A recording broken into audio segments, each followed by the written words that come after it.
Well, I'm Joanne Myers, Director of Public Affairs Programs, and on behalf of the Carnegie Council, I'd like to thank you all for beginning your day with us.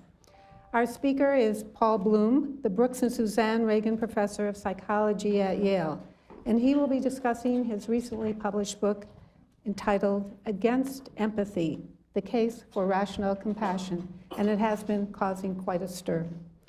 In recent decades, there has been a resurgence of interest in the idea that empathy is central to moral judgment and motivation. While most would agree that the importance of humans to feel with and for others is hard to deny, some have argued that researchers should focus their attention elsewhere, and that is exactly what our speaker has done. In Against Empathy, The Case for Rational Compassion, Professor Bloom provocatively argues that using empathy alone to make decisions can cause real harm, and tells us that it is not the vital catalyst for human morality it is thought to be. In advocating for compassion, informed by rational deliberation, he tells us that if you care enough about someone, accompanied by a strong desire to alleviate their suffering, this will, in the end, make decisions clearer, fairer, and ultimately more moral. Whether we are talking about who to give aid to, when to go to war, or how to respond to climate change, he posits that we are too often motivated by misplaced emotions that can actually blind you to the long-term consequences of your actions. Basing his argument on groundbreaking scientific findings, he argues that far from helping us to improve the lives of others, empathy is a capricious and irrational emotion that appeals to our narrow prejudices, muddling our judgment, and could, ironically, often lead to cruelty. Questions about moral judgments and what values should guide us are at the heart of the work of the Carnegie Council, especially now when the need for rationality, because of certain developments, appears to be in short supply. To help us find those critical compass points, the ones that will make us better people and better policymakers, please join me in giving a warm welcome to Professor Bloom. I think you've come to the right place. Thank you. Thank you for the very gracious introduction and for inviting me here. I'm very honored to be part of this community, and thank you all for being here. So I started to argue against empathy about 3 years ago in an article I published in the New Yorker, and it's the first thing I ever published on this. And so I was very eager to see what people would think about it. And so I immediately, once it was posted online, I immediately went on social media to get a sense of the response. And the very first thing I saw, the very first thing was a tweet on Twitter. And it read, it had a URL to my article, and it said, "Probably the dumbest thing I have ever read ever." And since then, I've received similar responses and critiques. One blogger at Harvard described me as a moral monster and an intellectual disgrace. So I've come to realize that my message is not entirely welcome. And to some extent, being against empathy sounds a lot like being against kittens. It's not really a sort of view one could seriously hold. I think part of the problem here, not the whole problem, but part of the problem, is that people mean different things by empathy. So some people use the term as a catch-all term for everything good, for compassion, love, morality, wanting to make the world a better place, and so on. And I'm certainly not against it in that sense. In fact, it's because I'm for all of those things that I'm against empathy. Others use it in a narrower sense to describe what people think and the understanding of what people think and feel, sometimes known as cognitive empathy. And I'm not against that either, though I think it's not a force for good or a force for bad. It's amoral. Cognitive empathy is a form of intelligence, sometimes called social intelligence, and like any sort of intelligence, it could be used for good or for evil. It's true that somebody who wants to make the world a better place would benefit hugely from knowing how people's minds work, but also you find the same trait in successful con men, seducers, psychopaths, and torturers. The sense of empathy that I'm concerned about is the capacity to put yourself in the shoes of other people and feel what they feel. And this is actually the same as what the scholars of the 18th century described as sympathy. So Adam Smith, as usual, provides the best description. He says that when we feel this, we place ourselves in someone's situation and become in some measure the same person with him, and thence form some idea of his sensations, and even feel something though weaker in degree, is not altogether unlike them. And psychologists have long been interested in this. So there's a rich body of neuroscience literature, for instance, that find that what they do in these experiments is the subject experiences some sort of pain. They're pricked, they're shocked, they got the thing hot put on them, they're blasted with loud sounds. And we monitor their brain activity when this happens. And then they want someone else be pricked or burnt or blasted or shocked. And it turns out the very same parts of the brain light up in correspondence to this, suggesting that the phrase, "I feel your pain," is in some sense literally true. We do have that mirroring. And other psychologists have found that when you feel empathy for somebody, when you're asked to put yourself in their shoes, you really are kinder to them. You direct your focus towards them, and you tend to care more about their welfare. Accordingly, a lot of psychologists, philosophers, neuroscientists see empathy as critically important for morality. Martin Hoffman at NYU argues that it's the developmental core from which all of morality comes from. Franz de Waal argues that it's the evolutionary core of morality, not just for humans, but you find it in non-human primates as well. His book on the topic is called Age of Empathy. Simon Baron-Cohen, the Cambridge psychologist, is one of the strongest proponents of the importance of empathy, where he argues that evil is nothing more and nothing less than empathy erosion. And of course, lay people and politicians and theologians jump in as well. Barack Obama has spoken more about empathy than any president of our time. And at one point he says, look, the biggest deficit we suffer in our country and in the world has nothing to do with money, it's an empathy deficit. So how could somebody be against this? Well, first thing to realize is no matter what kind of empathy fan you are, you've got to acknowledge it's not essential to moral judgment. There's all sorts of things we appreciate are wrong, even if we can't find anybody to empathize with, any identifiable victims. So throwing trash out of your car window, or cheating on your taxes, or contributing to climate change. You can't point to somebody and say, well, that person's going to suffer, but still you might view these as morally wrong. Then there's cases where empathy can clash with other moral values. A wonderful example is by the empathy scholar Dan Batson. He tells a story of this girl, this 8-year-old girl named Sherry Summers. Sherry Summers is going to die. There's nothing you can do about that. But there's a treatment you can give her that will alleviate her suffering, alleviate her pain. The problem is she's low on the line for treatment. She'll die before she can get it because other kids have been waiting longer and are even more desperate need. So you ask people, would you move her up the line? You're a hospital administrator, you just move her to the top of the line, knowing that if you do so, some other kid is going to go off the line. And most people say no. They say it's too bad, but if it's a fair list, we should leave things as they are. But another group of people get exactly the same story, but they're told something. They're asked, put yourself in her shoes, feel her pain. And now all of a sudden responses shift, and people want to move her up. And Batson points out that this is a case where empathy leads us astray. It overrides other moral motivations that we should be keeping in mind. My critique is stronger. I think empathy really is like a spotlight. It zooms you in on people, and when it zooms you in on people, you're more likely to help them. I agree with that. But like a spotlight, we could point it in the wrong places. So it's subject to bias and myopia. And like a spotlight, it's insensitive to numbers. So it's innumerate and ultimately irrational. And one way to make this case, to kind of start off, is to think about the real world cases that have captured the imaginations of Americans, our interest, our focus, our concern. So some of us are old enough to remember all these girls that got stuck in wells. Girls would often get stuck in wells, and then the whole community would get together and they'd be on the front page of Time magazine as we try to get them out of the well. Some of us will remember Natalie Holloway in the 1980s, an attractive white girl who goes on vacation, I think in Aruba, and gets abducted and murdered. And most recently, and most affecting me, given where I live, there was the mass murder in Sandy Hook Elementary School in Newtown, Connecticut. Now, I don't want to make light of any of these incidents. They're all extremely important, involving real death and real pain and suffering. But I'm not the first to notice that there's something strange in the focus we give to them. The psychologist Paul Slovic noticed that when Natalie Holloway went missing, there was 18 times more network coverage devoted to her than in the ongoing crisis in Darfur, which took the lives of tens of thousands, maybe hundreds of thousands of people. Mass shootings like Sandy Hook are undeniably tragedies.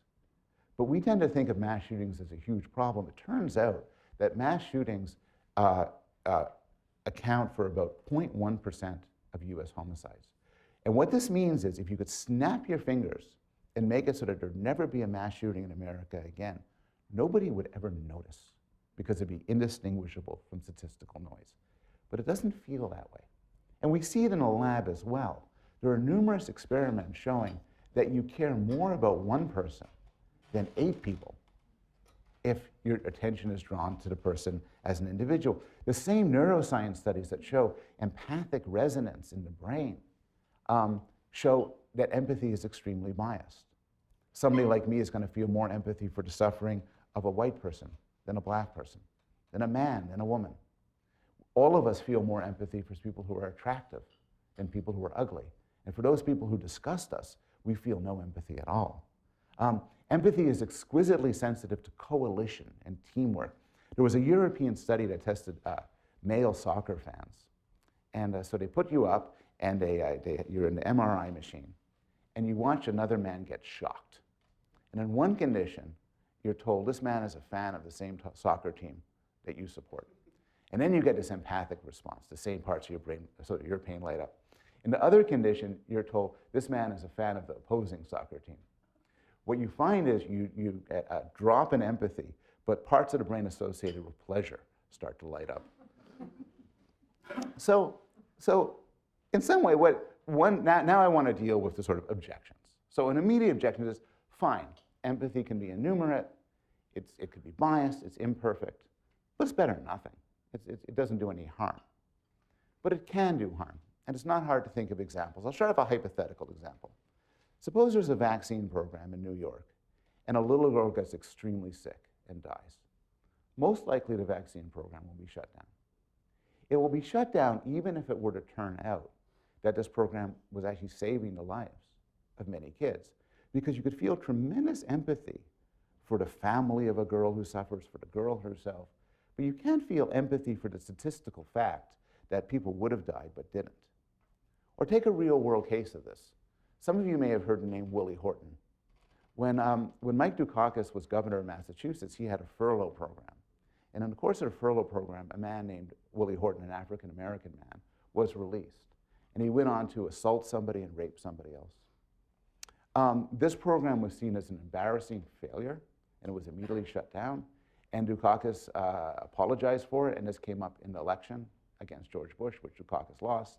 And it was seen as a humiliating failure. Now, it turns out that analyses, even at the time, suggested that the furlough program was working. That is, because of the program, there were fewer assaults, fewer murders, fewer rapes. But our emotions are insensitive to that sort of data. It is easy to feel tremendous empathy for someone who was assaulted or raped, but you can't feel empathy for some statistical abstraction of people who would have been raped, but weren't. And then we think about issues like foreign aid, which I know many people here are engaged with. And as people know, there's a lot of controversy over the extent to which foreign aid is actually helping and the extent to which it's hurting, and a lot of criticisms about the way empathic appeals are used to direct funding. And there's all sorts of examples about this. One example raised by Linda Pullman concerns warlords in Sierra Leone, where when asked, why do you chop off the limbs of children, basically answered, we do it for you. They pointed out that they get a lot of support from NGOs and government agencies who come to their country. They take taxes from these people, but nobody comes unless they give them an atrocity. And so our empathy for the children is cynically exploited by evil actors in the world, and there are many cases in which this happens. Or take another case, child beggars. So there are child beggars are all over the place in India and Africa, and it's almost irresistible for an affluent Westerner to give money to them. But it turns out that when you do so, you increase the problem. You support a criminal organization that enslaves and often maims many children. I was talking about this on a radio show, even before I got into my empathy book. I was talking about morality with a pastor who was on the show. And I raised this as an example of how our emotions may lead us astray. And she was shocked and said, I love giving to beggars. It's very important. It establishes this intimacy, this empathic connection with other people, far more intimate and human than just going to oxfam.org and dropping money into there. And I'm never fast on my feet, so I probably just said, oh, okay, got to think about that. But then, like years later, I started to think about that. And so here's my response, somewhat late. And that's, it depends what you want. If you want to feel a buzz, a warm glow, a feeling of gratification, a real warmth in your heart, by all means, give to child beggars. If you want to make the world a better place and help people, do something else. Empathy can be a catalyst for violence. And this was again pointed out by Adam Smith, who notes that when you think about atrocities, we often think in terms of hatred and dehumanization. It's all true. But one engine for atrocity is the empathy we feel for victims. And this is true all through, this is not ancient history, through the invasions of Iraq, the more recent bombing of Syria. Whenever politicians in a democratic society want to incite anger and hatred against a group and want to motivate a group to war, they tell stories about victims. Sometimes true, sometimes not true. And our feelings for the victims, and I remember, for instance, the horrific stories of Saddam Hussein's monster sons and the atrocities they committed, energize us. And our empathy for them energizes us to want to strike out. And we see this in the very current political climate, which is a lot of anti-immigrant rhetoric isn't just sort of broad statistical claims. It's not hatred per se directed against immigrants. Rather, and you see this, for instance, in the work of Ann Coulter, whose book Adios America was the motivation for Donald Trump's policies, they tell stories about the suffering of people. Her book is all about rape. It's about rape and child rape. And it makes you feel tremendously bad for the victims and then tremendously angry towards the people who caused their suffering, in her view, Mexicans and Muslims and other immigrants. So empathy could be weaponized, and it often is. We study this in the lab. So we did an experiment where we told people about an imaginary atrocity in either Egypt or Kenya, where journalists are kidnapped or tortured and they're killed. And then we asked people, what should the American government do about that? And they're told, you do nothing, you could do negotiate, you could do airstrikes, ground invasion. And then we measured people's empathy. And as we predicted, and this has been found in other labs as well, the higher empathy you are, the more aggressive you get, the more willing you are to strike back at the suffering of victims, because the pain of the victims, you feel it so much more intensely. Now, the second objection is somebody could say, well, maybe you're right about public policy issues, but isn't empathy critical for certain relationships, and maybe particularly relationships between doctors and patients, nurses, therapists, and so on? And I think, again, it depends what you mean by empathy. So a lot of places, including Yale Medical School, where I work at Yale, have what's called empathy training.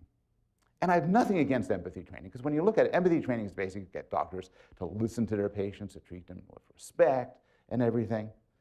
But empathy, in the sense I'm concerned about, real empathy, is nothing but a minus. For doctors to really feel the suffering of their patients leads to burnout. The best medical professionals understand their patients, care about their patients, but they don't feel their pain. And it's not good for the patient either. If you could forgive me an anecdote, my uncle was ill last year with cancer, and we were in Boston. I went with him to see different doctors. And the sort of doctors he got along well with, he liked, were ones not who felt his anxiety, not who mirrored his anxiety and his worry and stress, but were respectful and confident and clear and honest. Somebody who didn't echo his suffering, but rather responded to it. And certainly this is the case for therapists. So therapists have to understand their clients, and they have to feel compassion for them. They have to know what they're going through. But anybody who thinks therapists should actually feel their client's pain doesn't understand therapy. In that, if I go to my shrink and I say, and I'm really, really anxious, this book will never sell. And I don't want her to get anxious. I don't want to go, oh my God, we're in big trouble. Then I have two problems, not one. What I want her is to kind of look at me and say, so how does that make you feel? And basically have the sort of distance that's part of any good therapist's training. I'll also add the same thing holds for parents. So if my teenage son is deeply anxious because of girlfriend problems or because he left his homework for the last minute and it's due tomorrow, as a good parent, it's not good for me to get anxious too, for me to feel anxious and worried and concerned. I want to say, dude, let's step back, let's talk, let's make a plan, and I want to be calm. And I think the same thing holds true for friendship as well. I mean, Cicero pointed this out. When a good friend, diminishes sadness and doubles happiness. You don't want to mirror people. You want to respond to them with love, compassion, and caring. A third concern about an anti-empathy stance is that people without empathy are monsters. They're psychopaths. And it's true that psychopaths, if you do the psychopath test, you could all do it online. One of the features is low empathy. But it's also true that of all the features of psychopathy, low empathy has zero predictive power when it comes to predicting bad behavior towards people. What really matters in predicting whether a psychopath is going to reoffend is issues like aggression and lack of self-control. The same is true for you. So there's now been dozens, maybe hundreds of studies looking at the connection between low empathy, because some of you are very low empathy, and aggression, sexual aggression, verbal aggression, physical aggression. And the punchline is there's no connection at all.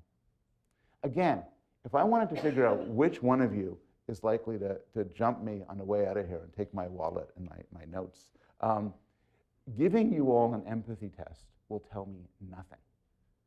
The test I would give you, I'd ask you two questions actually to figure out which one of you is likely to harm me. The first one is kind of obvious. Have you ever harmed anybody in the past? Have you ever committed a crime? Have you ever committed a violent crime? Have you ever beaten up a speaker leaving the Carnegie Council? And then the second question is, how's your self-control? Because basically a lot of the certainly violent crime isn't due to a lack of empathy, it's due to an inability to control our impulses and our appetites. The final objection is that, okay, empathy may have all of its problems, it may cause harm in the world, but without empathy we'd be terrible people. You need some sort of kick in the pants to get you to do good in this world. And I agree with that totally.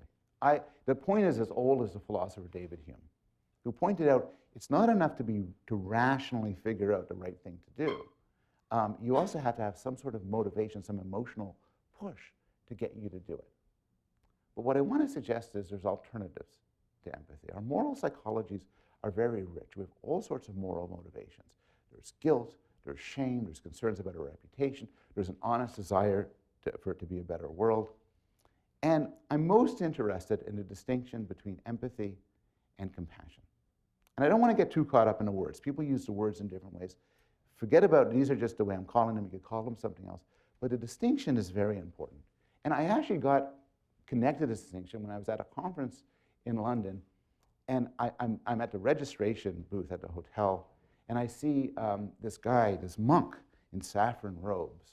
And he's Matthew Ricard, who's a very famous meditator. He's so-called the happiest man alive. That's what it says in Time magazine, which means if you put him and me together in a room, you'd average out one normal man. And so I go up to him in my normal smooth way. I say, "You're Matthew Ricard, the happiest man alive." And because he's a monk, he was very polite to me, and we go for tea. And he asked me what I'm up to. And I tell him the truth. I say, "Oh, I'm writing a book against empathy." And I felt very awkward doing this. Like I'm telling a rabbi, I'm writing a book against Shabbos. You know, it was like, I thought but his response surprised me. His response says, "Oh, empathy's terrible. Of course you should be against empathy. Too obvious to write about." And it turned out that, and I hadn't known about this, but he had been engaged in this very famous research program with the neuroscientist Tanya Singer. and it was just starting, and it's been developing like crazy over the last few years, which carefully distinguishes empathy, which is feeling other people's pain, being motivated by the experience they're suffering, from compassion or loving kindness, where you care for people, but you don't feel their pain. You don't suffer. And so they do an experiment after experiment after experiment. They find when you're in an empathic state, it activates different parts of your brain than when you're in a compassionate state. But more to the point, they find that compassion invigorates you. It leads to more helping. Empathy exhausts. Compassion charges you up.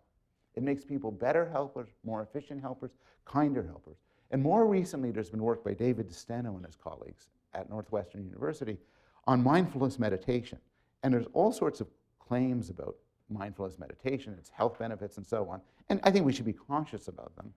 But they have a finding which has been replicated several times, which is that it makes you nicer. It makes you kinder to strangers. And nobody knows why. But the theory that they advance is that mindfulness meditation makes you kinder because it shuts down the empathic centers of your brain.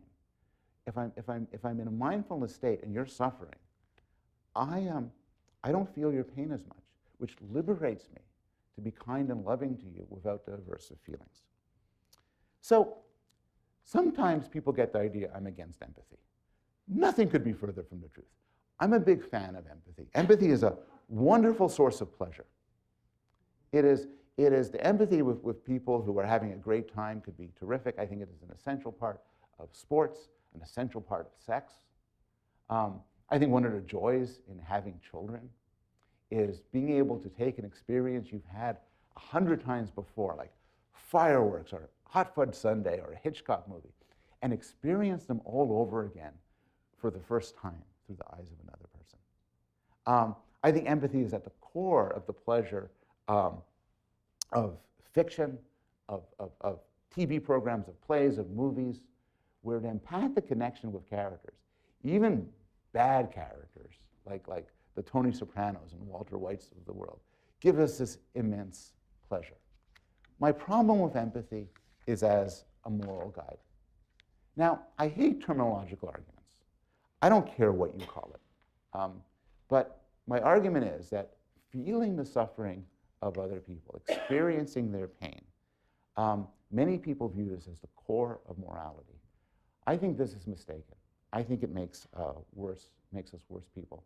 That empathy is morally corrosive, and we're better off without it. So I want to encourage all of you to join me in a crusade against empathy. Thank you.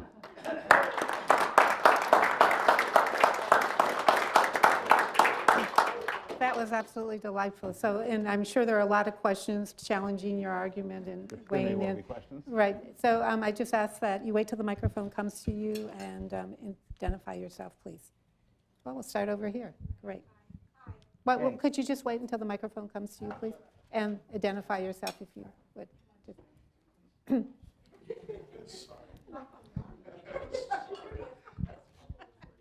Thank you. Hi, I'm Diane Rosenstein, and until recently, I was the director of social work at a city hospital. So I'm curious about two things. One is empathic failure, and your thoughts on that. The other is your uncle. Your uncle, when he went to the doctors, and the doctors he liked, I think it's the doctor who listens.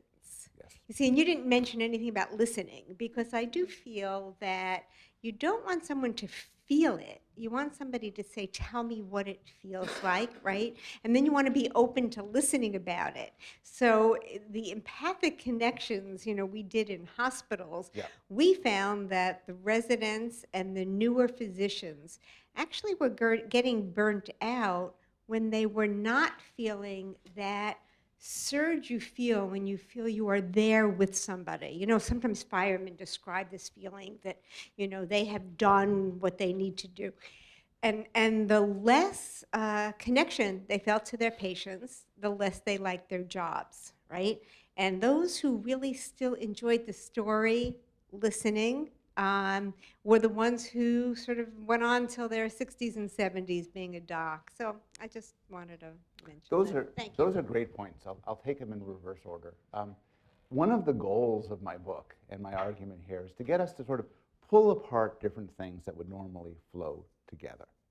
And so I'm against empathy, but there are things that are related to empathy, which I'm not at all against, and I think, as you point out, are very powerful. I have a friend of mine as a clinical psychologist, and she sees patient after patient for 50 minutes pause, 50 minutes pause, and these are patients who are in dire straits. These are people who are having serious problems. And I said to her, isn't that terrible? Doesn't it exhaust you and kill you? And she says, I find it invigorating. And then she said what you said, which is, I love their stories. I love listening to them and understanding them and coming to appreciate them. It charges me up. And the human connection. I think you are entirely right. So all I would say, and I think we agree on this, is the feeling of other people's pain, what the emotional empathy is harmful in this case. I'm against that, but I'm all for understanding. The case of empathic failures is interesting. So one thing I didn't talk about, because it's sort of a different talk and a different issue, is that there's an arrogance behind claims about empathy. I'm often told in the pages of the New York Times and elsewhere that I should, as a white man, I should empathize with people, with trans children who are bullied. I should empathize with black kids who are afraid of the cops. But I'll tell you the truth, I can't. I think it's even arrogant to assume that for my situation I can. I could really know what it's like. And I think that these empathic failures, people fail at this. They make big mistakes. We could talk about some mistakes people make because they get other people wrong. I think a better way to do it is to listen what people have to say, let's say trans individuals or African Americans who are African, and then apply principles of morality, of justice and fairness, without assuming you need to get into their skin and know what their lives are like. And so I think, again, it's basically two answers, but making the same point about the importance of some understanding, but not trying too hard to get the empathic connection. Richard? Richard Horowitz. I think in your presentation you used the phrase statistical abstraction, that people can't empathize for a statistical abstraction because nothing has happened yet. But let's say if someone finds that statistical abstraction to be very disturbing because it could have happened. So compassion wouldn't apply because no one's been hurt. Yeah. So would that feeling of finding it disturbing be considered empathy, or how would you define that? It's a good question. I'm breaking things up a little bit of a different way. So my sense of compassion, which is what they're studying in the lab, is you don't need a single individual to feel compassion for. So empathy is like a spotlight. If I feel empathy for somebody, it has to be a specific person. It could be an imagined person, but it has to be a specific person to feel their pain. But you could feel compassion for people who are not yet born. You could feel compassion for victims of a natural disaster in sort of a more diffuse sense. Our psychologies are such you could care about people without zooming in on individuals. So global warming is a great case. Nobody cares about global warming and climate change. The amount of, at an emotional level, it seems to bother us not at all.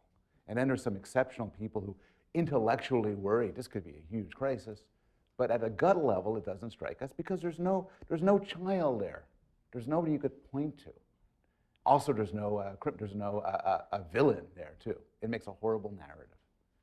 I think that, but I think compassion can apply. I think what motivates us in those cases is honest concern about millions, maybe billions of people in the future.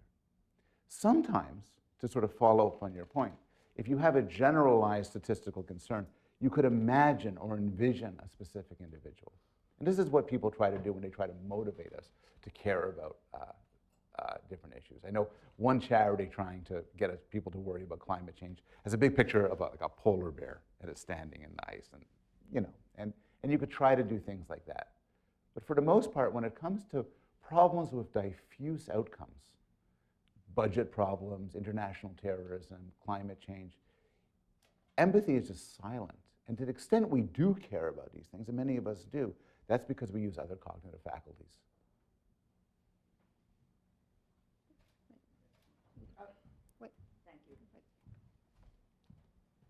Rita Hauser, you use a lot of terms that to me are all kind of mixed up. I'd like to come back to the doctor from my experience as a lawyer. And when I was a young lawyer, I was sent to represent clients at Sing Sing. And I got to meet some people who did some awful things, awful by anybody's standard, but they were my clients. And I had to learn how to respect them and try to understand what they did and give them the best representation. And over time, I found that the more you could stand back and not be judgmental, the better you were as a professional. And I think any good professional will tell you that. So when you talk about empathy, I often think about it in terms of judgments. You suspend judgments. It's not for me to say that this is right or wrong or good or bad. If I have to represent someone, I help them. So there's a lot of different things that are mixed up in what you have to say. I, like you, don't find empathy a very good concept. I find understanding, tolerance, suspension of judgment. Why did they do that? Because human beings are capable of doing terrible things. And you have to understand. I mean, I like words like understand and suspension of judgment more than this phrase empathy. That's only a comment. I don't know what you think about it. No, we are. I don't think we're disagreeing. And again, there's different words to use for different things. So whatever one wants to call it, I'm sort of clear about what I'm objecting to. And I think we're objecting to the same thing.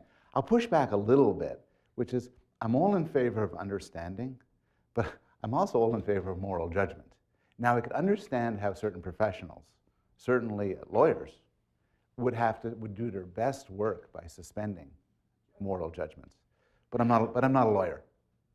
And so I think when in other roles, it's perfectly fine for me to say to somebody, you know, I really understand you. I understand why you did that. I understand why you voted that way. I understand this.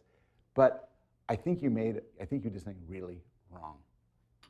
And certain professions, I think, have to submerge the judgment, but I think the rest of us in real life can and maybe should keep it up. Yeah, but then you have the question of what's wrong, what's right, who decides that, where does it come from? You know, some behaviors that a lot of us think are perfectly okay, vast millions out there think is not okay. Well, it's a really interesting issue, and there are people who are sort of moral relativists who would say, who's to know, is there anything truly wrong, and so on. Again, I'm not one of them. I can't be one of them because I'm arguing that empathy is a moral mistake, which implies that there's moral goods and moral bads. It implies, as I tell my stories, that you agree with me that it would be wrong to give more money to somebody because of the color of her skin, or that it'd be wrong to save one person at the expense of 8. And so I am backing up on moral judgments, and you and I may disagree about the moral judgments, but I'm more of a moral realist. I think there are moral facts. And this is something which I sort of share with the pro-empathy crowd. So the pro-empathy crowd, we disagree, of course, about empathy, but we agree that there's good and bad. We just have disagreements over how best to pursue it. But that's a fascinating issue. Thank you.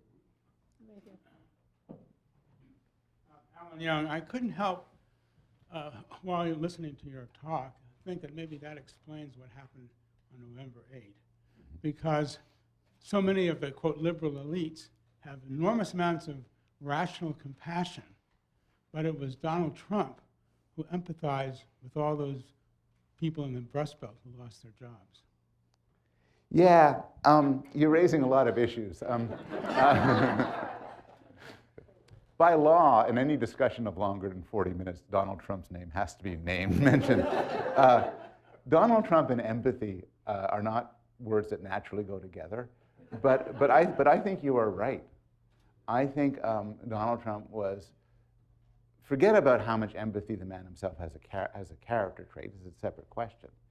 He is very good at stoking people's empathy for political gain. I mentioned talk about the crimes committed by immigrants, but also basically he gets you to, if you listen to one of his rallies, he will get you to feel strongly for people who have been lost and abandoned by American elites, people in the Rust Belt, for instance. He's done well at that. And then he does seem to do a very good job of exactly what you're saying, of conveying empathy for people, for the people in his audience. They feel, and you hear this in interviews, they feel like he really knows them. And it's sort of strange because of course, his life situation is as different from them as you could imagine. But more than Hillary Clinton, I think he's seen by his supporters as empathic. And my argument here was about empathy as a moral tool. When it comes for you and I doing the right thing in our lives, should we rely on empathy? And I argued no.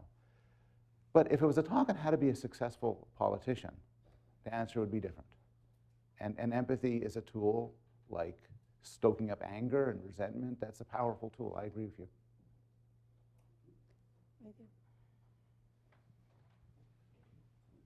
Bob Palmer.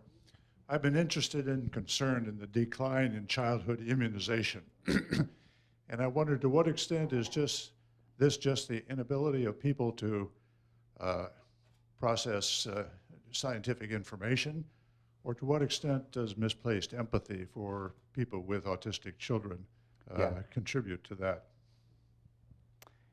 It's a great case, because I think there are many things going on here, including, among other things, a sort of social signaling where vaccination has turned out to be almost a sort of political shibboleth for who you're supporting for president, what your social views are. So, but I also think empathy plays a role, and I think my hypothetical example speaks to that, which is a child who is harmed through vaccination is an extremely salient event, and there's an enormous amount to empathize with. This child who came into the doctor's office fine and now is severely autistic. It's a horror story that you could resonate with. While the benefits of vaccination are in some way empathically invisible. They're terrible things that didn't happen. And we don't process them to the same extent. You know, Benjamin Franklin actually wrote about this with regard to vaccination, where he talked about psychologically about how would it feel if you gave your child a vaccine and your child was to grow to be incredibly sick. How would you feel? Compared to not giving a vaccine and your child becomes sick, it's not quite the same. You didn't make your child sick. And so there's different things going on here. But I think your case is a perfect example of how our emotions lead us awry, as well as how cynical politicians and demagogues exploit them to lead us awry. Here. Ron Berenbaum, comment and then a question. First of all, and I think you referenced this, so it might be good to see you draw it out a little bit more. With Trump, is it not possible that to confuse his empathy with the fact that he shares or manipulates their anger? Those are two very different things.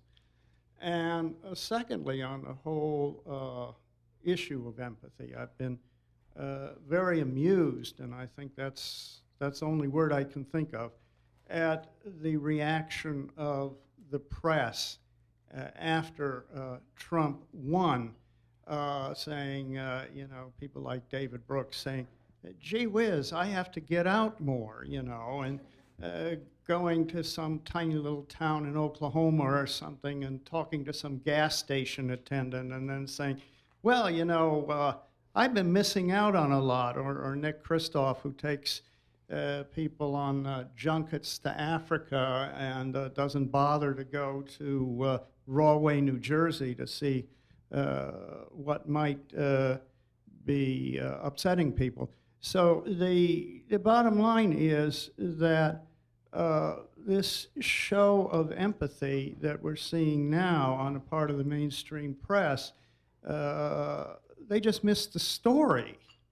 It wasn't that, and now it seems to me that they're shifting the focus to the fact that they didn't have enough empathy for people. So I don't know how you feel about those two comments, but I'd like your response. Those are thoughtful comments. I'll just, regarding empathy and anger, you're right that they are different.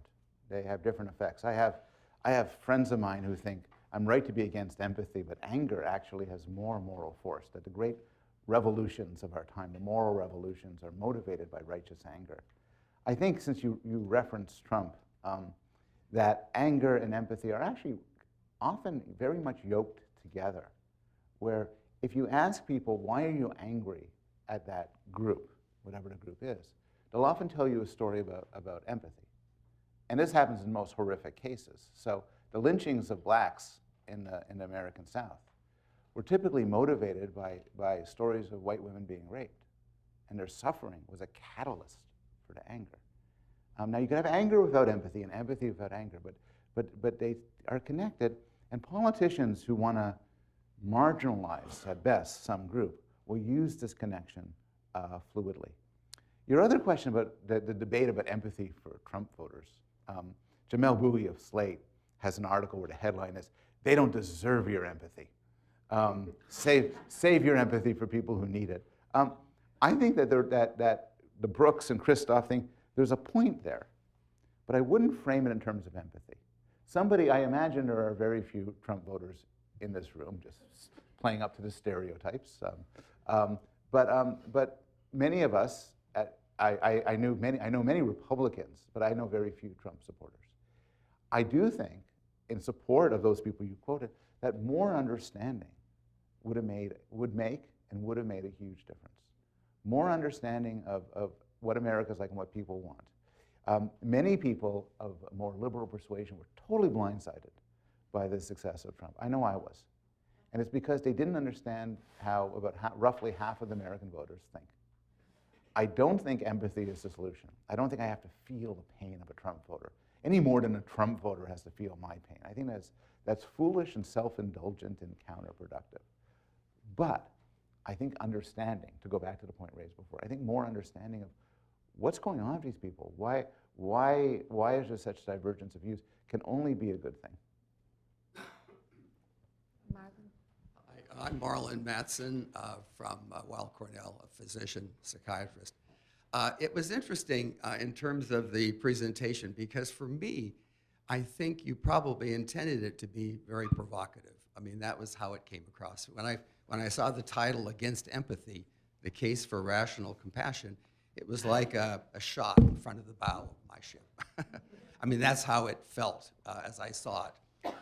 And as I listened to the discussion and the questions, it's helpful because there are so many things that you have thoughtfully, put together that it really deserves time where you sit down with medical educators, psychology educators, with groups of physicians, groups of social workers, et cetera, groups of other community organization people, and begin to go through these points one by one, because many of the things that you've said I don't agree with, but we really need a place where we can have a dialogue. I think that's important. What we've done here today, I think, is a very important first step. Because for me, like one of the comments that was made earlier, there's confusion about what's empathy. I mean, in many ways, what you said about empathy is different than the empathy I know. And it interrelates with sympathy. That's another critical thing that you said very little about. And yes, compassion is critical. And for us working, with in healthcare, empathy leads to compassion. Empathy leads to the ability to listen and to work with certain people who don't have an emotional response to you, et cetera. I mean, on and on and on. Empathy is absolutely one of the pillars or underpinnings of what I do. I know it because I've used it for the last 50 years. And we involve medical students and residents, in fact, in this. And we don't necessarily actually feel a pain, but we begin to understand it. We can put ourselves in that situation. If you feel, yes, if you're sympathy, and you can be overwhelmed by the kinds of things you hear. But we have to really try to put ourselves into the position, and it allows us then to really do all the things that we do. Yep. I could go on, but this is just sort of a drop in the bucket.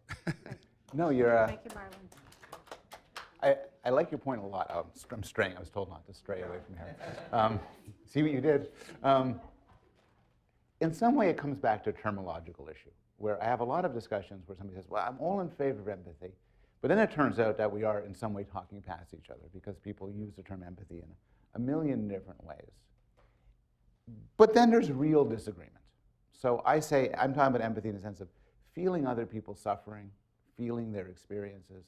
And I've argued that this is not good at all, particularly for people in your profession.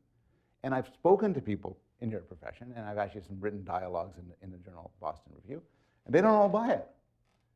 Some of them argue, no, I need the sort of taste of someone else's experience as part of it. I can't get too immersed in it, but I need a little bit of it. Others argue, I don't need it at all. But at one point, I would have had to have it. That developmentally, empathy is what gets things going. The distant compassion is all well and good, but you don't get to that without empathy. Now, I happen to believe both views are mistaken. I think that the first claim that you need empathy as a doctor, as a therapist, is confusing an understanding of what's going on with another person with your own experience. And I think as a developmental psychologist, the claim that empathy is the catalyst for morality is almost sort of holy writ in my field, and it turns out upon scrutiny, it falls apart. You look at 1-year-olds and 2-year-olds and 3-year-olds, and what my lab at Yale does, and you find plenty of evidence for kindness and concern and compassion. But actually, the empathy we're talking about is a fairly late development. It comes in slow and unreliably. And it might be actually that it's the other way around, that once you have some sort of level of compassion, empathy might sort of blossom from it. Or maybe these are two independent neural systems. So, but I will step back on your main point, which is I totally agree that particularly when I make claims that go into the realm of people with specific expertise, and I've also had talk with people interested in philanthropy and foreign policy and certainly therapy, then there's specific engagements which I've been having, which have been very useful, and I hope to continue to have them. It's an empathic response, no? Can compassion or empathy be taught, or is it something inherent within, like you said, babies can sort of identify, but not necessarily It's a good empathize? question. So first thing, God forbid, we shouldn't teach empathy. We have too much of it already. But compassion, can compassion be taught? Well, we know there's individual differences in empathy and in compassion. Some of you are highly empathic, some of you less so. And it's not, you were just maybe to a large extent born that way. And some of you compassion, less so. We do know compassion can be taught in a way. The most concrete example of this is mindfulness meditation. Is the one thing that seems to do. Mindfulness meditation is the one thing that really does seem to increase people's compassion. But in some way, I think that the right way to deal with the problems of empathy isn't at an individual level, but it's more of at a social level, where we develop cultural. So take racist bias. Racist bias is part of our psychology, no more or no less than empathy. What do we do if we think racist bias isn't a good idea? Well, one answer is, well, we'll just try hard not to be racist. But that doesn't really work that well. What else can we do? Well, you could set up cultural norms such that relying on racist bias is something shameful. You know, even the worst of American mainstream politicians would never say, you should do this because it'll really make the black people suffer. And wouldn't that be great? They may dog whistle, they may do that, but it's just not done anymore. But it used to be done. There's also even technological mechanisms. My favorite example of this is regarding sexist bias. So psychologists love this story. Symphony orchestras used to be mostly male. And this is because in auditions, men did better. Both male and female judges said men did better. Men had stronger styles. They said, we're not trying to be sexist here. They're just better. That's the way our... And then so somebody figured out this extraordinarily clever technological trick. They had people audition behind a screen. They didn't make people's sexism go away, but they were smart enough to set up where it couldn't apply. All of a sudden, the difference went away. And I think it's people, smart people have been describing how to do this regarding charitable donations, where many of us don't give to charities that have the prettiest pictures, but rather we give to charities that we believe make the most difference. And there's websites that look at the impact of charities, and it's complicated, but they try to think their way through. For foreign policy, there are arguments that there should be triggers, pre-established triggers for action that don't rely on the color of the skin of the person and the kind of accent they have and so on. There's a field I was introduced as I was writing my book called disaster theory, which concerns, say, in the United States case, when does the US federal government intervene in disasters? And as you'd expect, they intervene more when there's an election coming up, they intervene more in swing states, they intervene more, and all sorts of biases. But people involved in disaster theory are saying, is there any way to formalize this so that our biases can have less sway?